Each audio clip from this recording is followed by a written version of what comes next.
Welcome to Chat Cinema. I'm here with Alejandro Loayza Grisis. I hope I got that right. Yeah. His impressive film UTAMA is racking up critical acclaim on the festival circuit and has been submitted for the Best International Film from Bolivia for the Academy Award this year.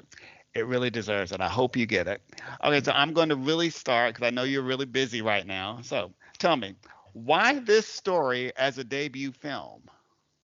Well, first of all, thank you very much, Greg, for inviting me, and it's a pleasure to be here. I don't know where the inspiration exactly came from. It just was I suddenly had this urge to tell this love story. I wanted to tell a love story between two people that only needed each other, and and that they had to prepare themselves to say goodbye. So that was the inevitable goodbye. So I think that was the main inspiration. And then I got to travel all around Bolivia doing environmental documentaries, and I got to see these problems we have in the country. So I think the both of them converge into this one film. Well, that's my next question is okay, casting. You had a very interesting casting way of casting the film. Okay, so Jose and Luisa, they're not what you call experienced actors, and I'm not really sure about Santos. Is Santos an experienced actor? Was he also? Yeah, Santos is an experienced actor, Okay. and he helped me a lot during the casting process. We went with him and the production team, and we went through the entire region of Colchacá in the southwest of Bolivia, and we knocked all the doors we could, looking for elderly people and making acting tests and making pictures, and that was our casting process because we needed people from the region. We needed people that could relate to the story, feel the characters, and I feel it was the best decision. I know it was the best decision because the result on the screen is magnificent, and they are really good, amazing people, very generous people. So it was really easy to work with them, very committed to the film, and as I said, very generous. But you really took a chance on that one, especially being your debut film, and then you have debut actors.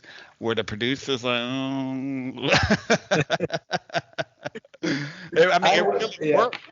I was also a little bit scary at first. The first week of rehearsal was a little bit scary, but then when they started passing and they were improving and improving, and they really became, I must say that they became professional actors by the time we arrived to the shooting.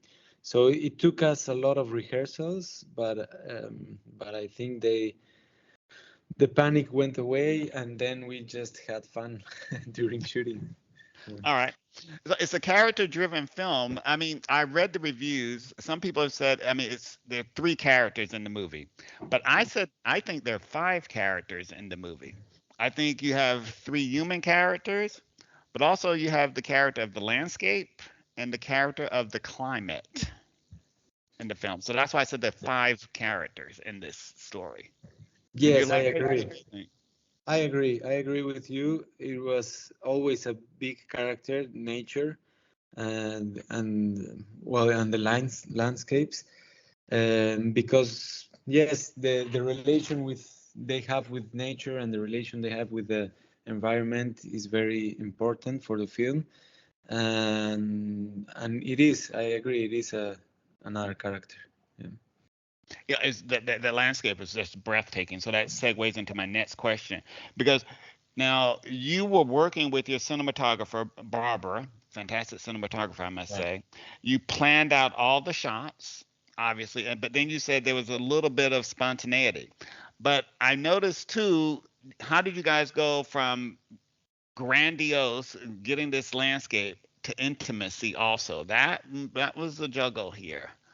Yes, but it was one of the purpose we had because we wanted to make a clear contrast between the outsides, between being outside and being not safe in a way, with the sun very hard, and the landscape very desolated landscape, very big desolated landscape, and the intimacy of the home being safe, being close to each other. So it was something we planned.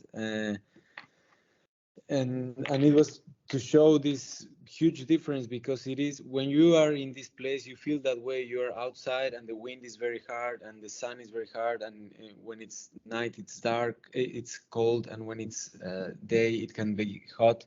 But whenever you go inside you feel very comfortable, because home is gives you this, and these special homes in there give you this sense of security. Mm. Okay. Now, the script, I mean, you definitely, it affects climate change. It talks about climate change, I'm sorry. Yeah.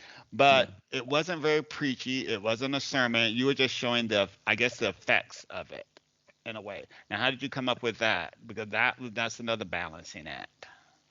Yeah, because I feel that the most important thing was to tell the human story and the love story.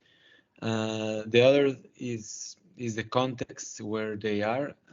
They have to face this, but as you said, it's facts and it's the way it is. And I didn't want to. I think sometimes that you can say things you can pass a stronger message with not being so loud. I don't know if I explain myself. You did. Um, Very uh, subtle. yeah, and I thought that also I didn't want to stand a position. I just wanted to show things how they are. And you did a very good job. Okay, now there's a big contrast between Clever and his grandparents.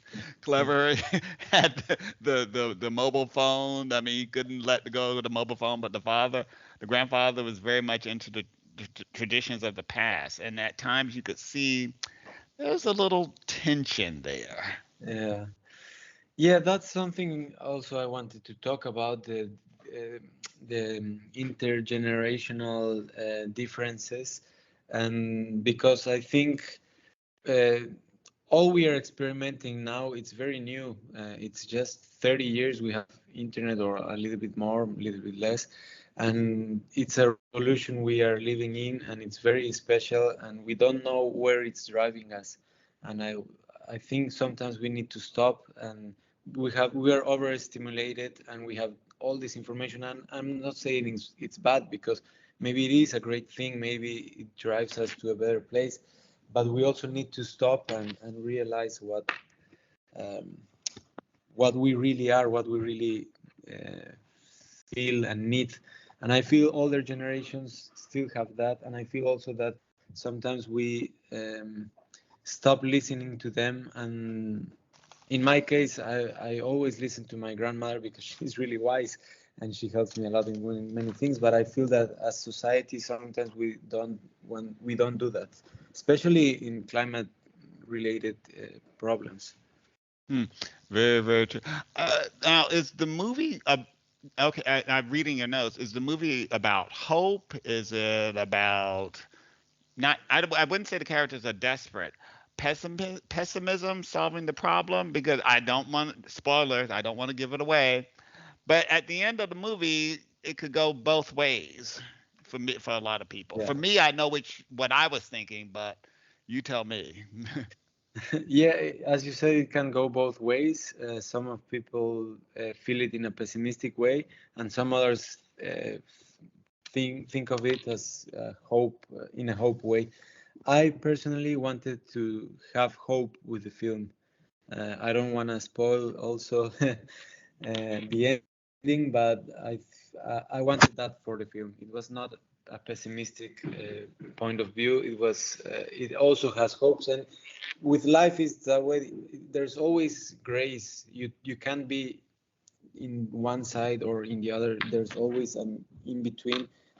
So it's perfectly fine that some people find it pessimistic and some other don't. It's fine. Either way, it's fine. But for me, it was more of a hope. Okay. Film. Yeah. Last two questions. Okay, you were a photographer. Why did you want to become a filmmaker? I was a photographer, and then I became a cinematographer, and I learned a lot from the other directors I worked with. And during shootings, I watched them work, and I wanted that for myself. And I wanted to, yeah, I wanted to have more responsibilities, more decisions, and to tell stories in my own way. So I think it was that's the main reason. Oh, okay. Next, last question. What are you working on next after this movie? Hopefully you'll get nominated, so you'll be busy during award season. But what's the next project? I am working already in the next project. I'm slowly starting to write. It's also set in Bolivia, but it's in a different part of Bolivia, closer to the Amazon forest. And but it's really in an early stage. Uh, but I still have these concerns in my mind: the migration, the internal migration in Bolivia, the identity problems, the message, and also a little bit of environment, but also culture, the losing of culture. But it's in a way different place from Bolivia. Well, okay, so I know that was supposed to be my last question, but now I have one more question since you brought Of it up. course, yeah. Identity problems, because there's mass migration everywhere because of climate change or whatever, and that was also an issue between a couple of the characters in the film. I think was that an issue between the characters? I mean, that's what I was picking up. Yeah, it is, and it is an issue in Bolivia, and we have a lot. We have constant migration, and the beauty of Bolivia is that we have many cultures and many different ways of thinking. But it's not easy when you migrate, and you have to face new cultures, new societies. And in Utama, it was a big concern of mine because as an elderly, you can't migrate easily. You can It's not always easy to migrate when you have to. When you want to, it's more easy, but when you have to, you're always going to be in a position of disadvantage, and you're going to arrive to a new place not speaking the language, not having opportunities. And it's hard being young, but being an elderly, it's almost impossible. So that's something that really concerned me for Utama, and it does concern me for the next film as well, because we have these cultural differences in Bolivia, which is very interesting and beautiful, but also very difficult. I can imagine. I'm looking forward to seeing your next film. But like I said, congratulations. It's a beautiful movie. Tell Barbara, your cinematographer, she did a fantastic job, and the actors were really, really impressive. Thank you so much. Thank you. Thank you.